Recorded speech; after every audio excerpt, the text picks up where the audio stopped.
know, when you go down to the building supply store or paint store and walk into the aisle where the accessories are kept, for example, the rollers and the brushes and all the other little nifty items that you can purchase, you really almost become intimidated as to, what do I buy? Well, before you even go to look, for goodness sakes, make sure you're able to explain what you're going to do. For an example, are you doing a wall? Are you doing woodwork? Are you doing a wall that's smooth or rough? Are you doing a ceiling that's textured or plain? Are you doing stucco? Are you doing concrete? What surface element are you going to be applying paint over top? And then knowing what type of paint you're going to apply before you ever come into the area to be serviced for the application items. For an example, here in brushes, I mean, looking at them, and this is, what do I use? It says right here, for an example, that this one here is a sash brush, and it's for oil paint, so it's a pure bristle.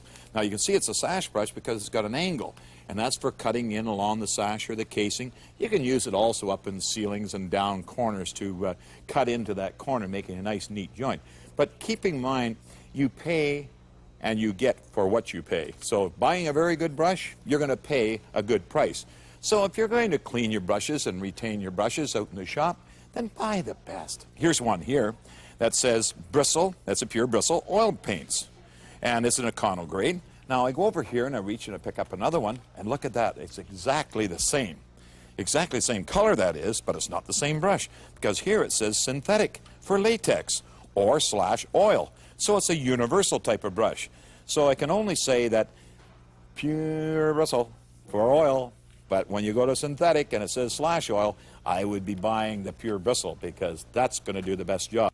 Now rollers, you can buy smooth surface rollers. You can buy the different grades again from the bottom, good, better, best. And that way you're getting a much smoother, a much better applied product. But down towards the end here, let's go down a little bit deeper and we'll get into a real fluffy one. Look at here. Now that's fluffy. Now that's used for doing, as it states, rough surfaces. So maybe concrete, it could be a stucco, it could be even a ceiling that's stippled. But I prefer using the foam one that's slit for that ceiling, especially if it's stippled, because you see here, it's got slits about every ¼ inch. That way it works right around all those little dimples on the ceiling and giving you a nice, complete finished job.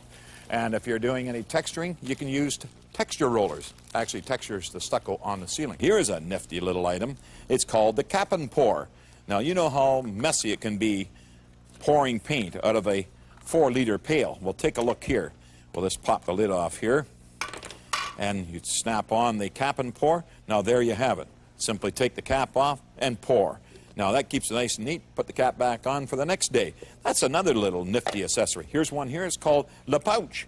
Put that on the can, and then you take your paintbrush. When you're using the paintbrush, you have something to retain your paintbrush. It doesn't get all over the place, nor does it get on the step of the stepladder where you normally leave it. And what do? You have it on your shoes now, and you're walking all over the house with it. Now, mixing paint. Sure, the old mixing stick has never left us. It's still there.